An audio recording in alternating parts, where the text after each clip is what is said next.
everybody. I can't anymore see who are the people who are there, but a very warm welcome to you.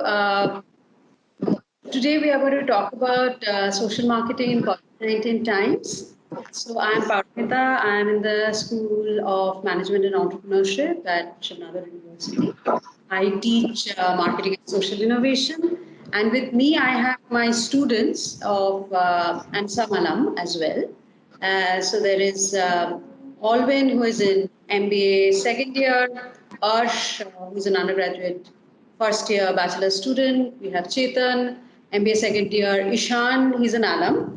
Uh, he did my course 3 years back on gender violence. Manisha is MBA second year. Mukil is MBA second year. Radhika again alum, but also now with SNU. So Radhika and we are basically teammates, and Shreya is in bachelor's first year. Uh, and management.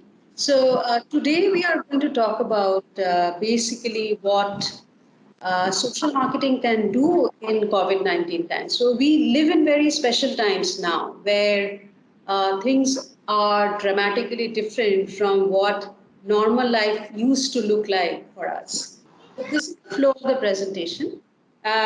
We will first talk about what social marketing is, then why is it relevant during COVID-19 times, the process of social marketing. Then we will look at certain issues which are specific, like physically distant shopping, religious violence, gender-based violence, and gender role stereotype, which are specific to these times. And certain things are happening around, like right now, for which we need to take care of some of these aspects. So those are the issues that I'm going to talk about. We are going to talk about. And lastly, we will what you can do in your community. You might or might not be a marketing specialist, but still there are certain things that you can do in your communities. So we're going to talk about that. And as we go on, because I'm not able to see the chat box when I'm presenting, uh, doing a slideshow. So Alvin is actually taking notes. If you have some questions, you can put it in the chat box so that Alvin can take down those questions. And once we are over with the presentation, we can take some of the questions that you might have. So let's first try and understand what is social marketing. So basically, social marketing is when we use commercial marketing principles for social good. Now, traditionally, this has been used in health communication campaigns. So there was this a seminal paper in Journal of Marketing by my mentor, Professor Jerry Zoltman, in 1971, where they first proposed this idea of social marketing, saying, the first line was like, why can't we sell brotherhood like soaps? So that was a question that he was asking. So, so in social marketing, we have the 4 Ps like we have in normal marketing: product, price, place, and promotion, and also segmentation, targeting, and positioning that we talk in commercial marketing circles. But there is a slight twist here. What is a slight twist? The twist is this, that we are trying to understand what is current behavior of people and what is the desired behavior. For example, say, when we go to a grocery store, before COVID-19, it was not like when we saw people, he ran away. A minimum of distance between one shopper and the other, right? But the times that we live in, because of the virus, there is a requirement that we either wear mask and keep specific distance between people. So therefore, that is not something which is our current behavior. Our behavior is not like that. Now that is our desired behavior. So therefore, when we are doing social marketing, we need to understand what is the current behavior and what is the desired behavior. And the key here is voluntary behavior change. We are not trying to force people to change. What are really the relevant issues in COVID-19? Now, how do we avoid infection? So there are certain aspects that we are going to cover in today's webinar. And the first one would be, when we are doing grocery shopping, how do we avoid infection? The second area that we are going to go into is gender-based violence. Now, if you have been following news, then you might know that there has been a 60% increase in gender-based violence in Europe and twice in India. This is a Women's Commission report. Uh, when people are locked down and they're being forced to stay together in a confined space, dysfunctional relationships come to it really aggravates at that time. So therefore, there are certain things which are happening around that. And the third thing that we are going to talk about is blaming the other. Chinese are responsible, or Muslims are responsible, things like that. So we blame the other for spread of the virus. So that is a third aspect that we are going to talk about today. Now let's talk about what is the process of social marketing. Now, first thing is that we have to really understand the problem. What is the problem? Now, as just before the webinar started, there is a WhatsApp group of the place that I stay in this community, in this gated community. There's a WhatsApp group. Now, people are talking about. I saw a few messages coming in where people are talking about whether they should pay their domestic help or not. And it's a very interesting conversation which is going on. For example, say if you want to promote this idea that these people, they do not have a social security net, and therefore you as their employer should actually pay them their wages. If you have to do that, you cannot do a danda and do it. Like, you cannot say you have to do it. You have to do it because this is the right thing to do. What will you do in order that people voluntarily actually give their wages, right? So what is the problem? In order to understand what the problem is, we have to do what we call formative research. Now, formative research is slightly difficult to do for people who are non-specialists, but the other things that we're going to talk about, even if you don't have per se, if you are a math student, or if you are a, let's say if you are a English major, even then you will be able to do certain things in the process that we are talking about. So the next step that we need to think about is, who are we trying to change? Who is the target group? So if I take the example of we are going to talk about grocery shopping. So if you're talking about that, when my students, I gave them, my undergraduate students, I gave them this assignment that they have to make grocery shopping COVID-19 safe. So in this case, it was very important for them to understand, who do they target?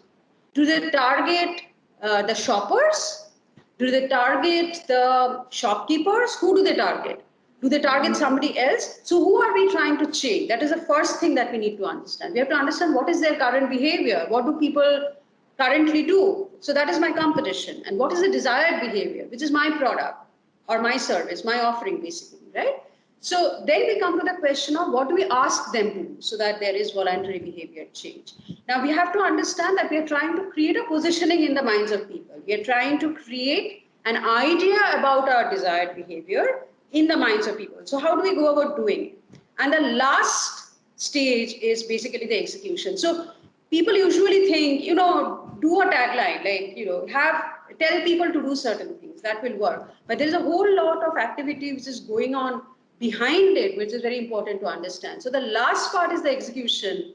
That is, like, you have advertising taglines, like you have seen, like I was talking about this WhatsApp group in my community, where people are saying, should we pay the domestic help, should we not pay the domestic help? And some of the folks who are saying that they will not pay, the reason they are giving is that I'm working so much and it's all by myself and it's a huge home and I'm working so much.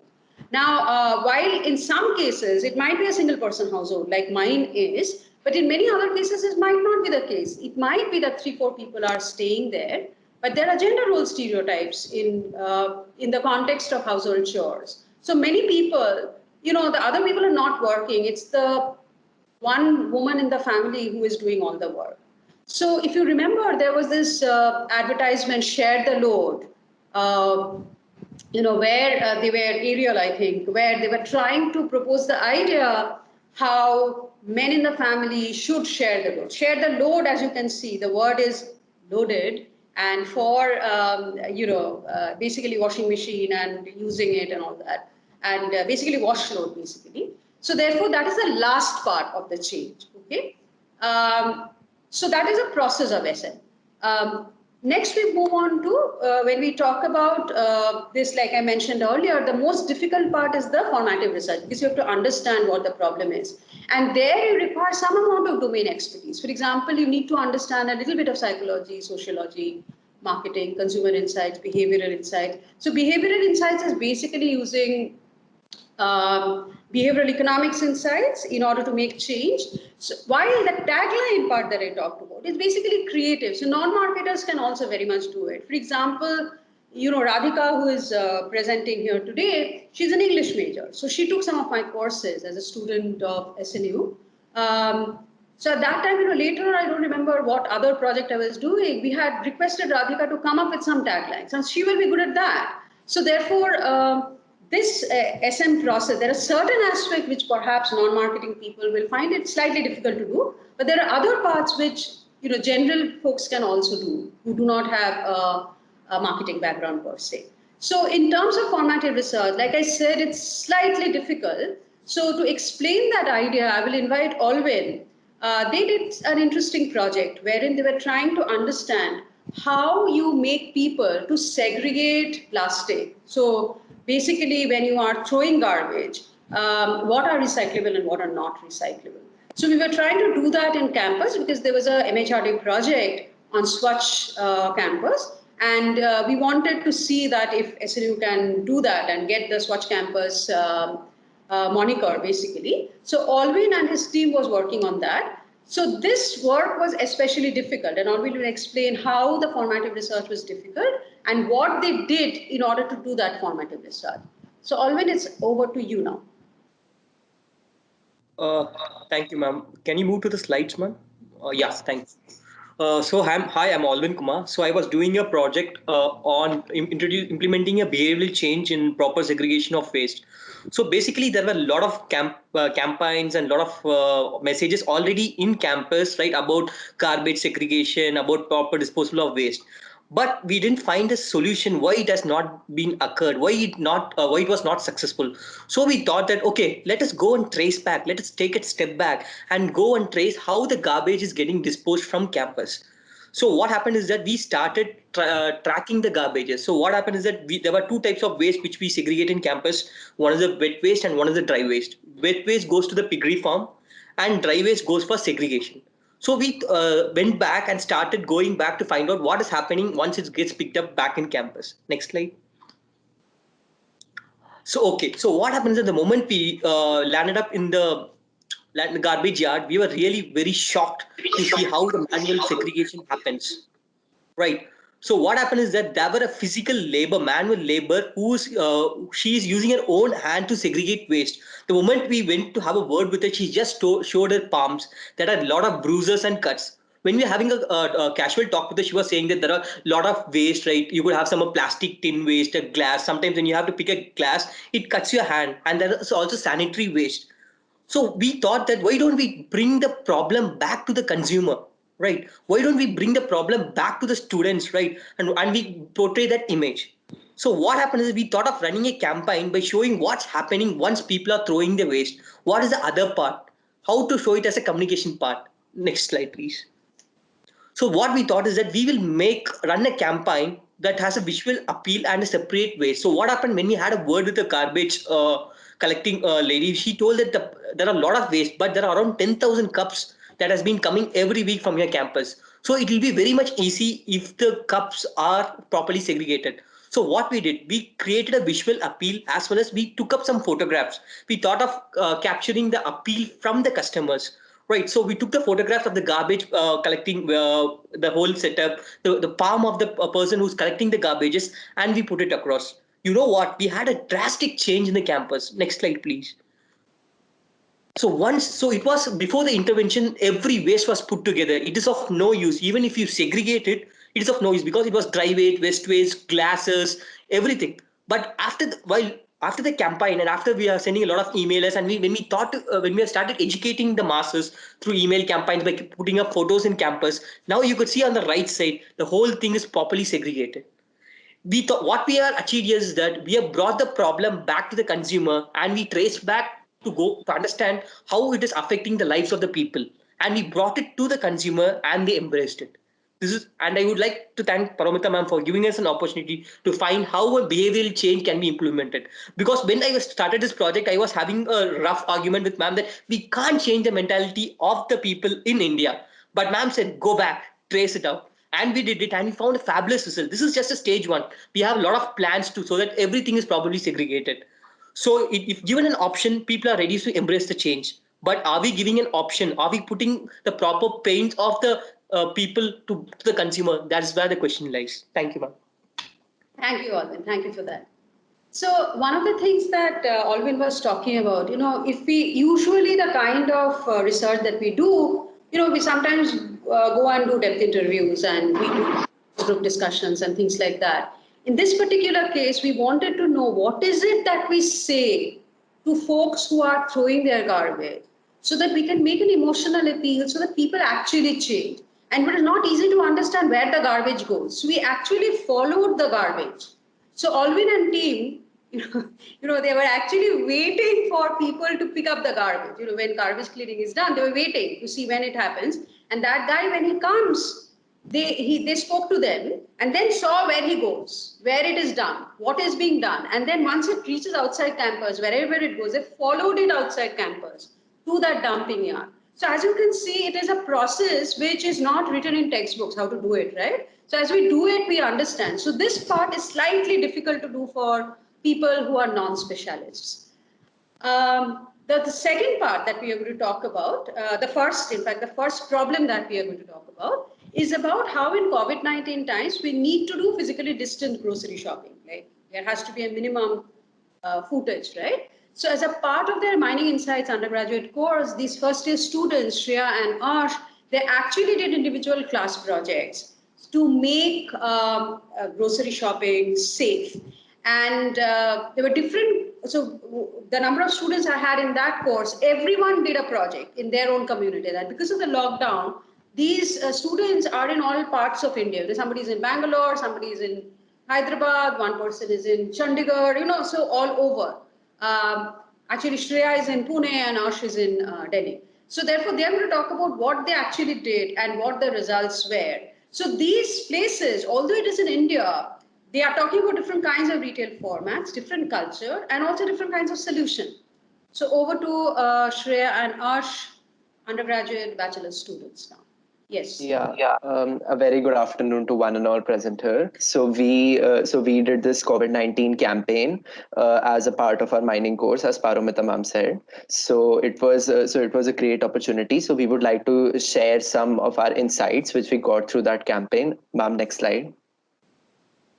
So this was the name of my campaign. I know it sounds a little catchy. Like Agarwal is the name of the Kirana store. So it was Agarwal versus Corona. So as a part of that, we had two interventions. So through that, we wanted to maintain physical distancing and avoid the surface contact. So they had so we gave various catchy taglines so that people relate to it much more. So for the physical distancing one, I gave the tagline of 1 meter dur corona majboor, so that corona doesn't come to us when we are 1 meter apart.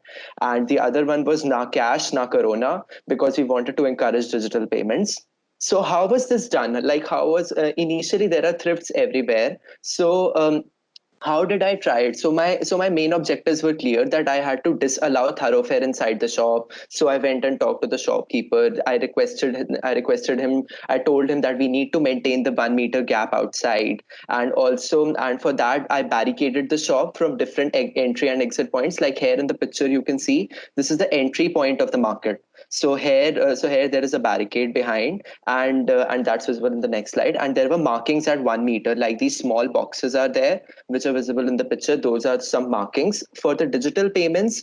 Basically, the exchange of the currency notes, they were basically dissuaded. People were told that you should not do that, and it makes residents and shopkeepers a lot more vulnerable. So I wanted to encourage digital payments and payment by wallets, UPI. So they appeared quite simple ideas, but they were really difficult to implement because nobody likes to change as such. So, ma'am, next slide. Yeah, I just wanted to add something to what Arsh said. As you can see, the first one, Agarwal versus Corona, the target group here is the retail store owner. So he is trying to bring this guy into his fold and make him to agree. So that is Agarwal versus Corona. While the other ones, ek meter dur, Corona majboor, or na cash na Corona. So these are targeted towards consumers. So the target group is different. Okay, and the desired behavior and the current behavior are also different. Yes, next slide. Yes, ma'am. So coming on to the results, how did I go on to measure those results? So the digital payments increased by 30%. So from 20% on 27th March to 50% till today,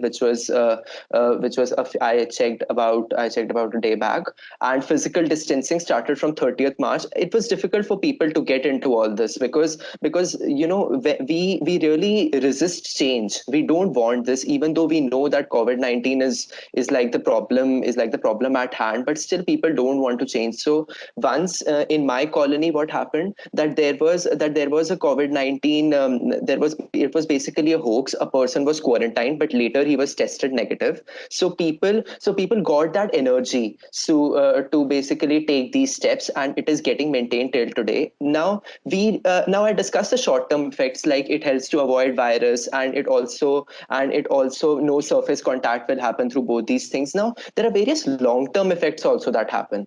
So it would avoid overcrowding, leading to respect for other citizens, because in all these shops there is a lot of commotion. So there is a lot of overcrowding that takes place. And also, through Na Cash Na Corona, we are encouraging digital payments, so that in a way promotes the financial tech literacy and moves towards the digital economy or the cashless economy as we move. So we never realized that these short term campaigns can have so beautiful impacts. So that was my take. Now over to Shreya. Hello, good afternoon, everyone. So, I am currently in Pune, and my project was based on an army canteen. My father is an army personnel; he is an officer in the army. So, I'm living in the cantonment, and my the grocery store I was aiming was the army canteen. I have shopped from there since I was a little kid, and okay, so the problem that I was facing here was of overcrowding, as mentioned in the slide, and the effect that I was using was the communication effect. My target group over here were the serving personals and the veteran officials of the Indian Army, who usually come and shop from the canteen.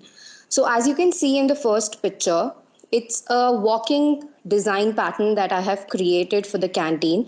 So when we are shopping, especially when we are grocery shopping, we can't anticipate as to who's coming from behind or who's coming from ahead. And this is something ma'am discussed with us in class. And this is when it clicked me. So what I did is I designed a particular walking pattern through which people don't bump into each other.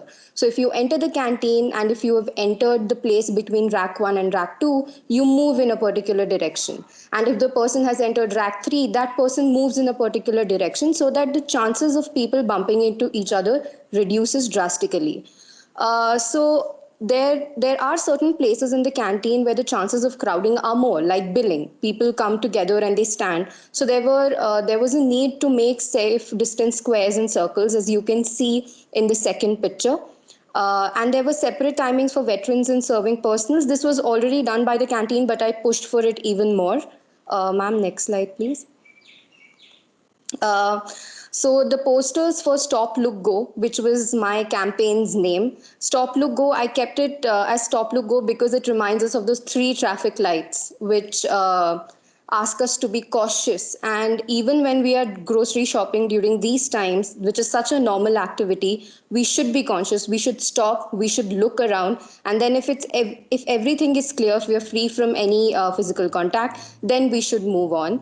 The sales of any non-essential items were banned from the canteen, and limited number of people were allowed. As you can see, there's only one lady, which is also a staff member. Through this campaign, we also wanted to encourage the mobile canteen delivery system. We wanted to discourage people coming into the canteen, and which we were successful in. In the third photo, you can see it's a photo of a billing counter where 2 official personals are here to shop, and they are maintaining the physical distance. Ma'am, next slide. So I wanted to measure the campaign efficacy. I wanted to see how people responded and how well did the campaign do. So 97.8% of people were satisfied with the precautions being taken in the canteen.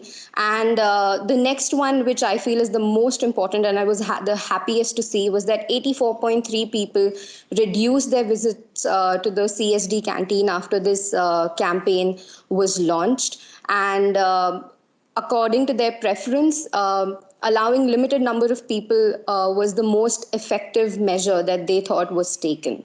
Ma'am, next slide, please. So, with the cooperation of the canteen staff and the whole army fraternity, I was able to reach out to more than 6,000 people through this campaign, through the SMSs that were sent about this campaign. And this campaign was also recognized by the army headquarters in Pune. And I'm really thankful for all the cooperation and the support that they gave. And obviously, ma'am, who pushed us to do this through this project. So, yeah, this was an effort from my side. Thank you, Shreya. Thank you, Shreya. Thank you, Arsh. As you can see, like Shreya and Arsh, they are 18-year-olds and they are in first year. They impacted through their single class project, both of them impacted more than 8,000 people, and they could make their communities safer. So the idea is that, there is something to do with higher education that I'm going to talk about a little later. But I myself have done some research on grocery shopping. This is my paper, would Indian consumers move from kirana stores to organized retailers when shopping for groceries? Now, in my profile of papers that I have, this one is the highest cited of all times, 182 citations. So one of the things that we saw in that time, like this paper was published 11 years back. At that time, we saw that we were trying to understand whether Indian consumers will move from traditional kirana to organized retailers. In fact, during this COVID-19 times, we saw something different. We saw that people were moving back from organized retailers to kirana stores because organized retailers kind of gave up. They could not keep up with the demands anymore. So there were some interesting trends which were happening. There were folks like Zomato, for example, they have changed, and instead of they were not allowed to, in any case, do delivery of food at one stage. I think now they are being allowed. But when that was happening, these kirana stores and delivery of essentials, they were moved into that. So we see some very interesting trends. And as you can see, the culture of the two places, like Ash was working, I think, with a kirana store. On the other hand, the project that Shreya worked with, it is an army canteen. So the culture of people are different. If you tell them to do certain things, they are like very particular about it and they will do it. So it's not the same. Stop, look, go, it has an army-like character to it. While when you look at Arsha's campaign, that is different because it has to be culturally sensitive as well when we do these campaigns. The next topic we move on to is religious violence. And like I mentioned that, just before, like during the COVID-19 initial stages, people had started blaming their neighbors and saying that the other religion is problematic, right? So people are doing all kinds of stuff in these times. And just before Corona struck, there was this riots in Delhi, right? So there was already a politically charged environment. So I have been keenly interested in religious violence as a research area for a very long time. I published this book, Marketing Peace, Deconstructing Christian-Muslim Narratives of God, Salvation, Terrorism, in 2017. And this was based on my postdoctoral work in United States, where I use CNET. However, this case and in the current state that we're looking at, it's slightly different now. Religious biases are very difficult to deal with because they are very they are kind of deep inside you. You have certain inherent biases. They are extremely difficult to deal with. However, my MBA students, Manisha and her MBA team members did something around implicit attitude and how do you change implicit attitude of middle school students in Dadri. Dadri is the place where our university is located. And if you remember a couple of years back, there was this incident wherein a Muslim gentleman was lynched to death in Dadri because people suspected that he had beef in his refrigerator. And it is debatable whether he had it or he did not, but anyway, they killed him. So we wanted to see if we can change implicit attitude amongst people. And I will now give it over to Manisha. They did, right now Manisha is second year, but they did it as a part of their marketing management 2 course, which is a core course in marketing, as a fieldwork for that. Over to you, Manisha. Thank you so much, ma'am. Beginning with the topic of our research, does contact hypothesis help to improve Hindu-Muslim implicit bias? A study targeting middle school students of Dadri in Uttar Pradesh. So, as the title suggests, the research was based on contact hypothesis. Ma'am, please next slide. So, to observe whether this particular hypothesis works out in the context of middle school students or not, we did a study on students of 2 different schools, that too of the middle school level. So, to carry out the research, the main methodology that we followed was implicit association test. So, what is implicit association test? It is a test designed to ascertain the social psychology about a person's inclination towards a mental representation of the object concept in parallelism to the world given. So we conducted IIT in 2 different schools, and depending upon the scores of students that acted as a parameter to check the level of religious bias, we shortlisted 10 students from each of these schools and brought them together for an intervention. The intervention comprised of trust building activities and also consensus building activities where they have to discuss about our topic and come together. And even I forgot to mention about these people or the students. They were grouped into a pair of 2, keeping their gender as well as their religion in mind. We conducted this research. We recorded these scores and compared the implicit association test scores, which were recorded before the intervention and after the intervention. And when we compare the final score 1 and final score 2, then we can see a change that they have improved. The majority of them shows an improvement. I would also like to draw the attention towards the red highlighted rows, which show a decrement in their results, which was due to the condition because during the trust building activities, these people did not go well with each other. There was some sort of minimal fights among them, and hence their scores deteriorated. So with this research, we reached to a point that contact hypothesis holds true in this context as well, that the people, when they were made to interact with each other who are not known to each other, they belong to 2 different schools, 2 different communities, when they were put into activities, their implicit association test scores improved. Over to you, ma'am. Thank you, Manisha. Thank you so much for that. Now, if you have seen here, what they were doing is in a community which already had some amount of religious tension, what we did is we brought students together and we did not tell them that we were trying to improve their attitude towards the other religion.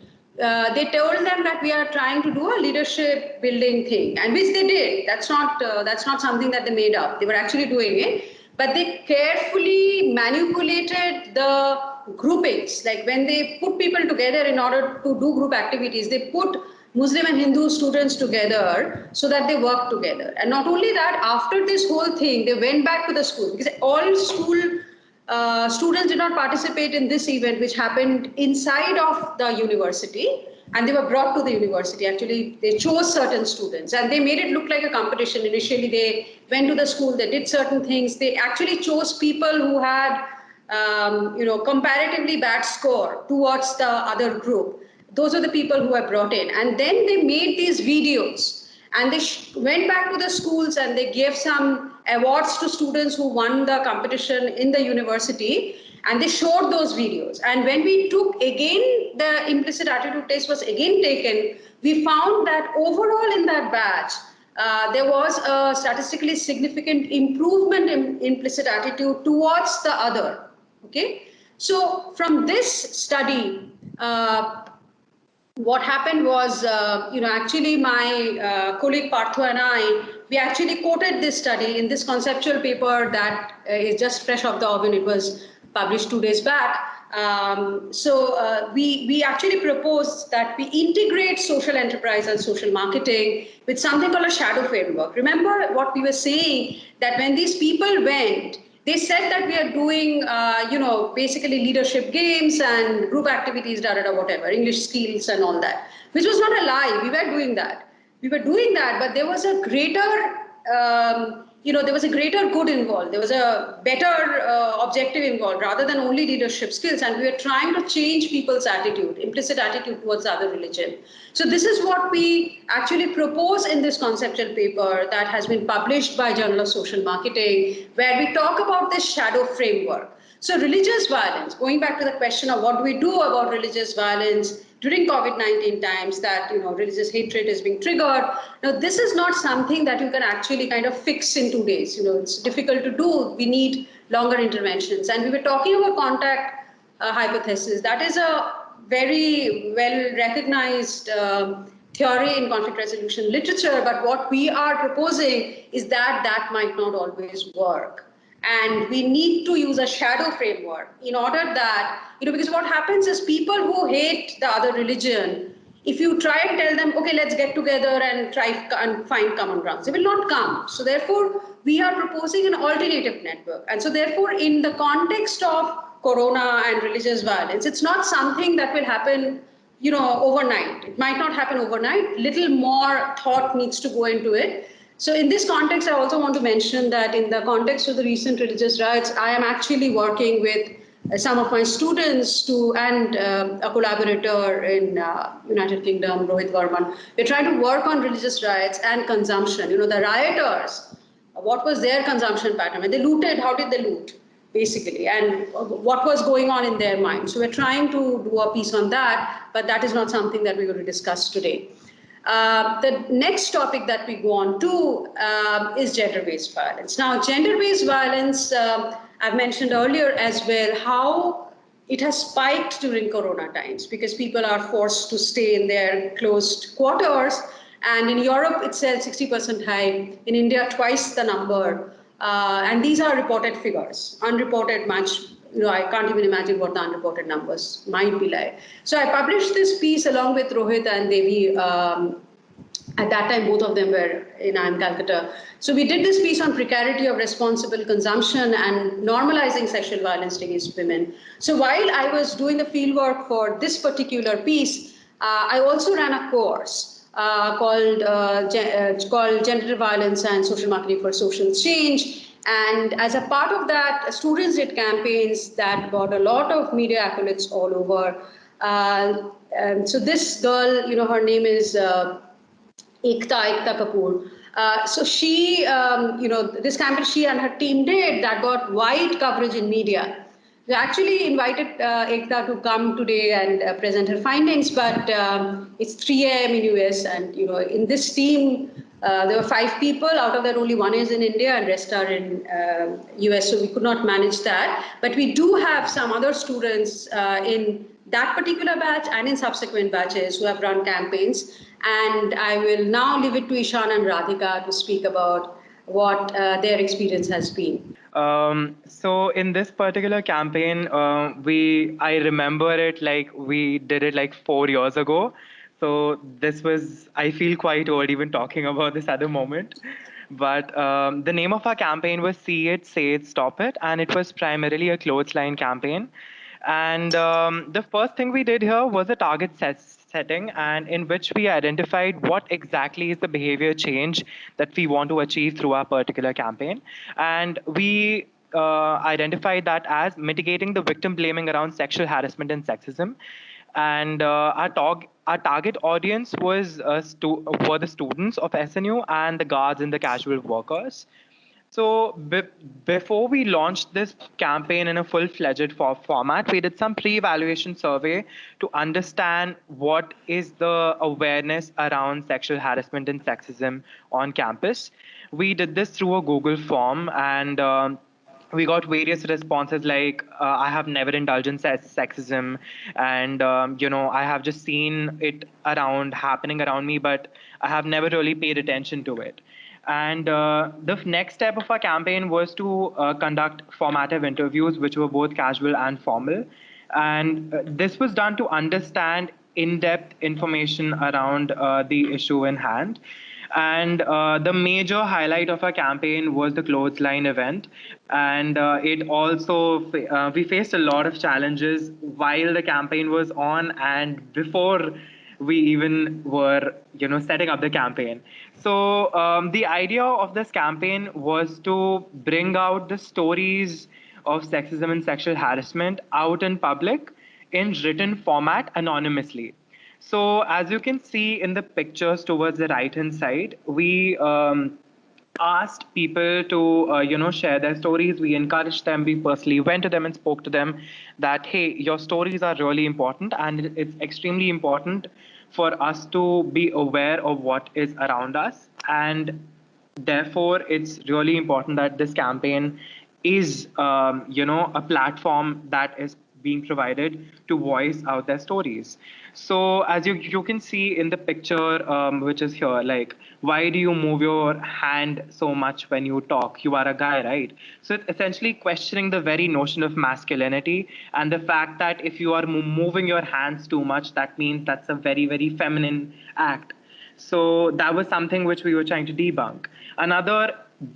This was one of the most powerful uh, piece of cloth which we got, and I was only four. It's literally just four words, and this was one of the major, pieces of cloth which just shook everyone.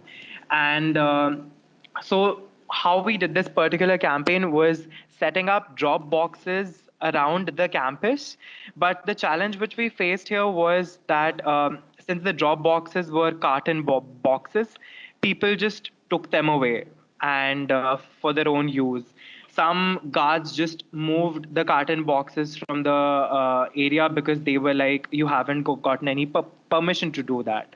And when we stuck posters around sexual harassment and sexism on campus, the posters were taken down by the authorities and everything.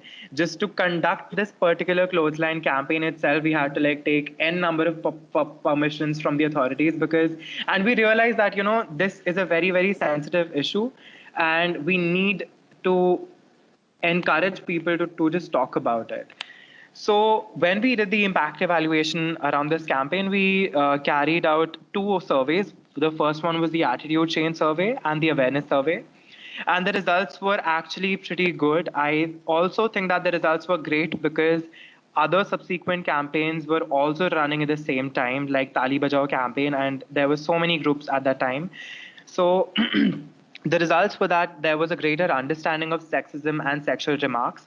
So people got aware of the fact that when they are talking about women in terms that women are not as capable as men when it comes to academic rigor or participation in sports, that is sexism. And people in the pre-evaluation survey did not consider that as a sexism, the sexist remark. The second thing which came across in the feedback form which we had circulated was that consent is an absolutely non-negotiable thing. Like, and now that I look back at it, I also saw a video, and I'm pretty sure all of you have seen it as well. It's a very nice video. It's called "Consent is as Simple as Tea." So if you haven't, please do watch it. It's really nice. And the third thing which we observed, that the university may seem to be a safe space for students, but students have faced harassment. And the fact that people are afraid to share their particular stories, they don't want to talk about it. And hence the issue just gets pushed away from the mainstream. And the last thing was that both women and men can face sexism and can be victims of sexual violence. There was one particular question in the survey form, which was just targeting the opinion of the people who we had surveyed, that do you think men can be victims of sexual harassment? And 90% of the people said yes. And that was like a huge mark for us. There were certain constraints in our campaign as well. The first one was that we weren't able to involve guards and casual workers with a maximum capacity, because the surveys were conducted primarily online. And even though we interviewed the people on ground as well, it was difficult to map all of that to the other surveys as well. And there was a language barrier as well, and understanding of the context and as well. we had to also restrict our campaign to binary genders because shortage of time and lower level of understanding. And it was also a very, very difficult task to talk to men about harassment because a lot of them were not ready to talk about it. The second slide essentially shows all the inputs which we got from the campaign. At the bottom right, you can see that there was a lot of buzz around our campaign. And these 4 images of the piece of cloth are extremely important as well. Like if you see that my drama teacher spanked me in front of my classmate, I was humiliated and ashamed. A very simple act, but it was a very, very cruel act for the person as well. Even the point about groped in a public space didn't say anything, wanted to, but couldn't do it. So, like just bringing out these stories is just encouraging people to talk about it more and more. And Paromita ma'am was like a huge support in this entire campaign because she helped us get permissions. She was constantly there to help us whenever something happened, and she was a major part during the campaign as well. So over to you, ma'am. Thank you so much, Ishan. Ishan also is doing his master in public policy right now, although his major was in engineering when he was with Nadar University. Radhika is currently also my colleague, and so she's a graduate trainee with Career Development Center. So one thing that I wanted to point out here briefly is that when Ishan did the campaign, and around the same time, not around the same batch, Tali Bajao campaign also happened. And there were other campaigns which were happening at the same time. Ishan and folks faced huge amount of resistance from the community. But when it went on to other campaigns, which was happening towards the end of the course, the community kind of loosened up by that time. And while for them to get 5 T-shirts, they had to move with the T-shirt door to door and kind of cajole people to open and share their experiences. While when we went on to the last campaign of that particular year, we were flooded. Same batch, same course. We were flooded, and they kept these drop boxes in the canteen for people to drop post-it notes sharing their experience, and so many came. It was flooded that we could not put it on blackboards where we were carrying out the campaign. So it was, and if you could see those images, actually I don't think Professor Ghosh was the VC at that time. She was possibly the dean, but Amber, or maybe she was already the VC at that time. So everybody came and participated in the campaign. So although we did see some resistance, but the top management was all there and they supported it. Otherwise, I couldn't have done the course as well. And what it did was gradually it loosened up the community. There was this so much of resistance in speaking. And when you're talking about a victim, and the victim sees that there are other people who have faced this, it is healing to some extent. You can let out that trauma at least, even if it is not healing immediately. Eventually, it is healing. So that is what happens. Radhika, do you have some slides, or are you just going to speak? Yeah. So good afternoon, everyone. Our campaign was an awareness campaign, which was about the harassment people face in pursuit of wooing.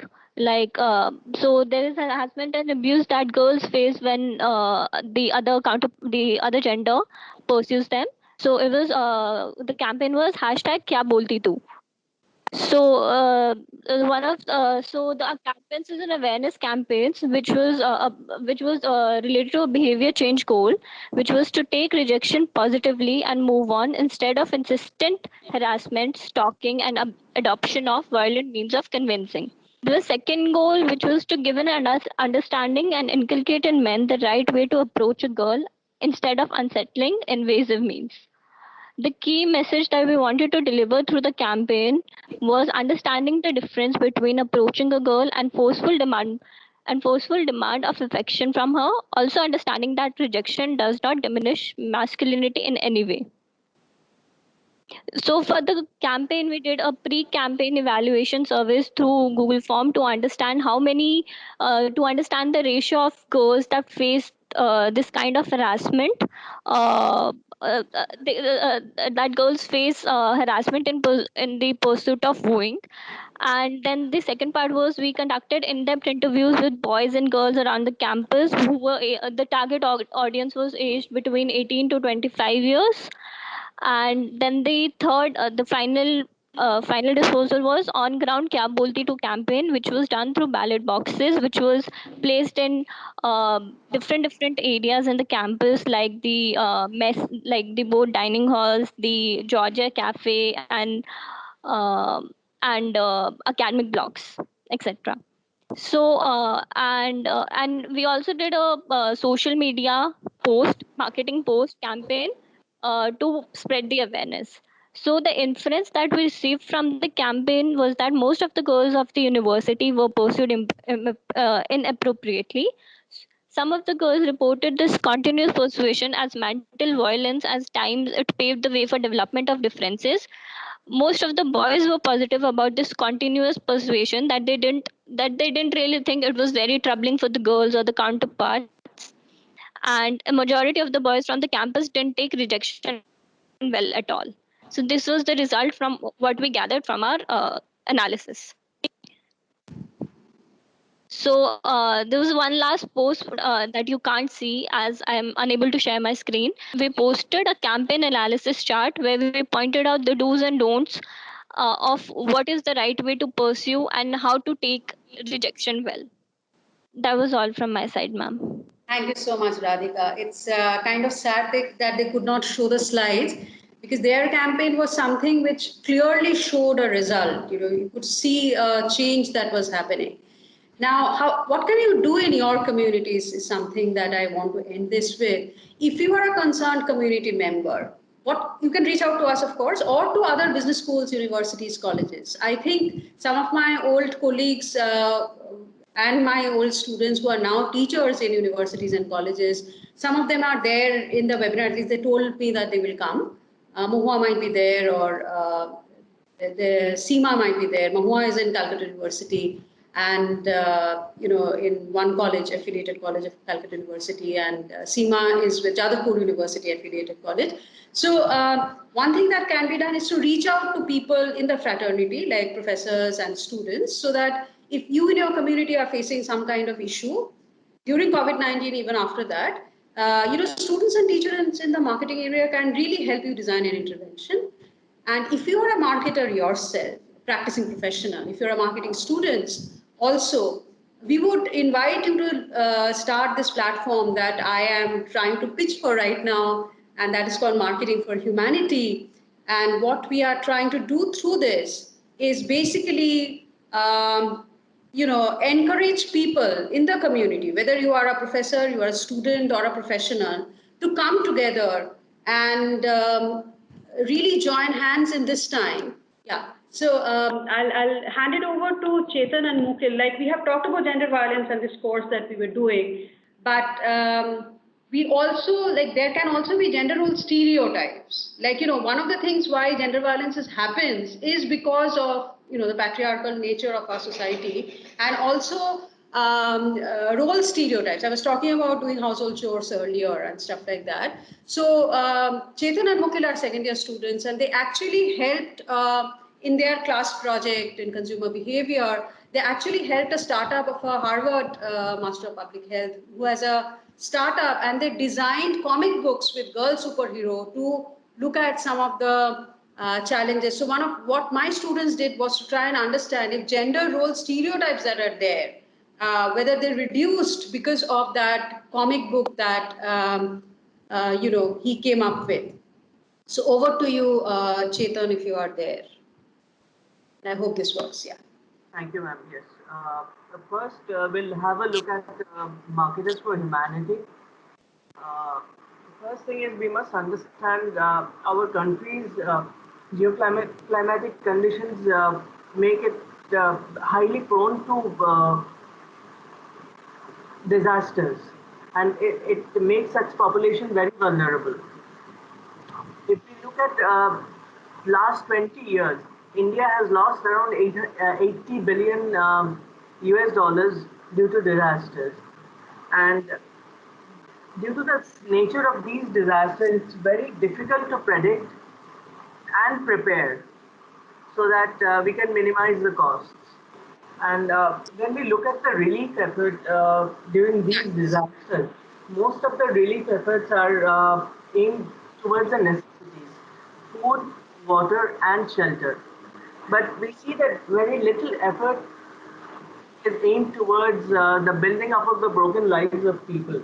When we look at the disasters, it's not only they lack in food or water, they are also trying to build up their livelihoods, and which includes many small and medium businesses. In fact, a study in US has shown that around after 2 years after disaster strikes, 90% of the businesses, small and medium businesses, fail. So also India has a unique difficulties that insurance penetration is very low in India, and recovery is very difficult. And effect on supply chain and the fact that most businesses are not cash rich makes it very difficult for them to maintain their businesses and build up what was broken. So what we see that they don't have the necessary cash to continue their activities and build up their resources. So marketers for humanity will allow these people to market their product, give them the necessary support in terms of knowledge and sweat uh, to fulfill their needs of the businesses. And this is the time that they need it the most. One of the things that Chetan is trying to say is that this platform that we are proposing, what it could do is it could bring marketers, students, and people who need marketing support to come in. It can be a COVID-19 crisis where you have certain kind of campaigns to be done. It could also be relief work. Like, we have seen migrant workers and things that are happening around them. It's like really heartbreaking. So we can come together and do something about it. Also, after this whole COVID-19 gets over, the economy will be severely affected. And there might be small businesses who are trying to come up with alternative models, and they might need the help of marketers, not only marketers, but management experts of different kinds, and who could actually put our hands together and help them in a pro bono way. So sometimes many of us are stuck in job roles which we are not really absolutely and completely happy about, right? So this is our way to give back to the community as well. I'm not talking about the academic community per se, but sometimes you are in a corporate job role which is not really personally satisfying to you. So this could be one platform wherein you can really come and go to the community and do something about them. Chetan, you want to talk about the Dabang girl and what you did there? Yes, ma'am. We were approached by Saurav Agarwal, who wanted us to test and see if the comic which he had created, uh, if it was effective or not. And one of the major things that the comic tried was remove personal biases towards male or female. And when we say biases, it's not only that bias towards female is good or bias towards male is good. Any kind of bias is bad. So what the comic tried to do here was bring everything towards the center.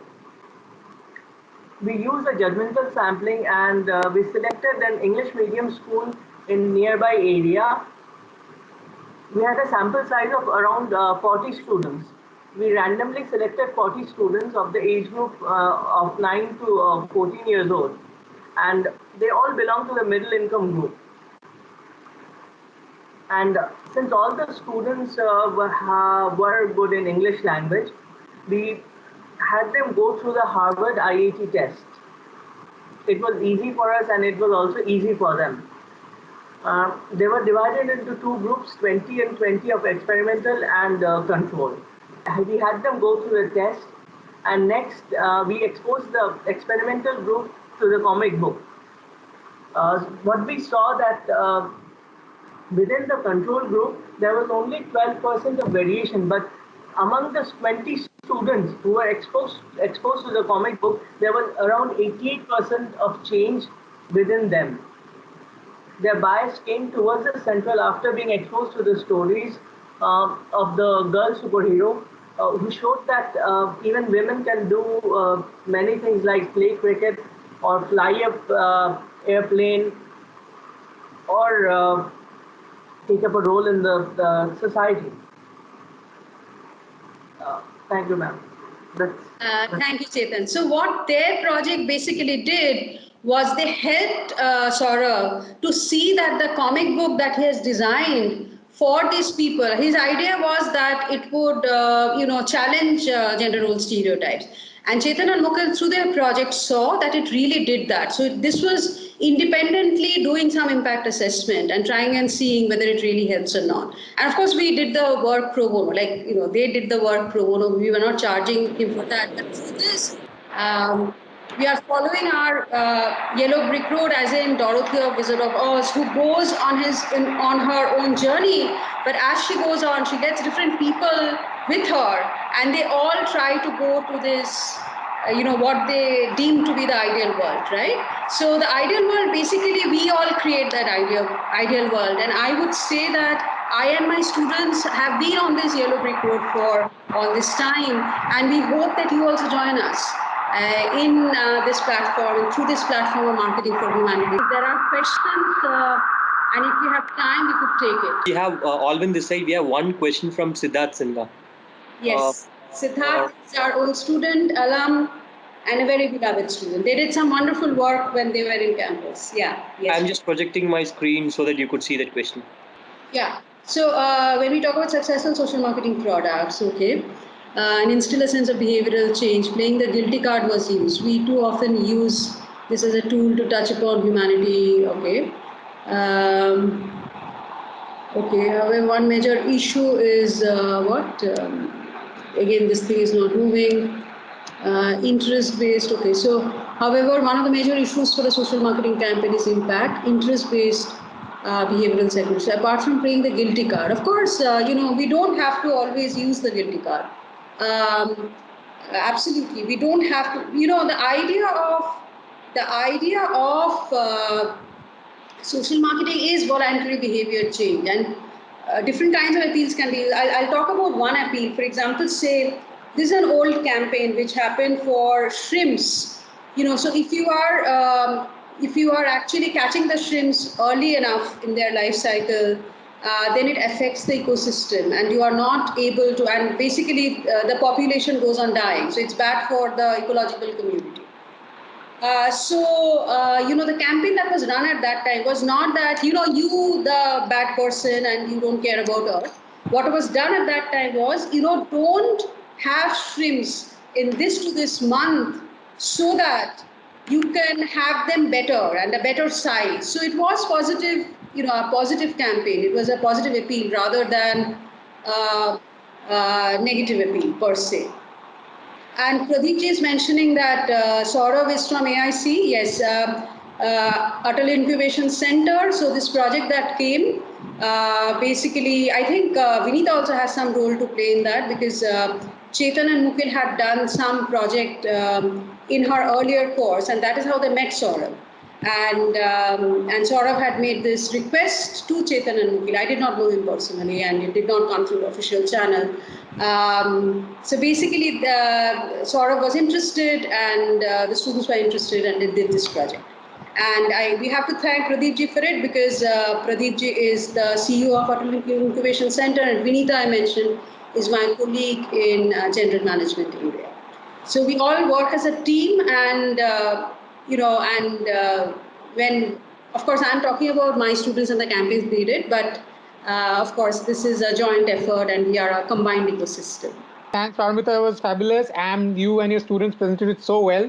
And it was really interesting to see the interplay, and especially the students spoke with so much passion for them, being guided, and they were all of them were very, very pertinent and very, very relevant topics. Of course, different themes, different tangents, but all very pressing in the current context as well as for the future. It was a great talk. We'll be sharing the recording as well, and I'm glad that so many people joined us this time. I hope everybody like really enjoyed the talk, and stay posted. We shall come up with another one next week. Thank you so much for all your time.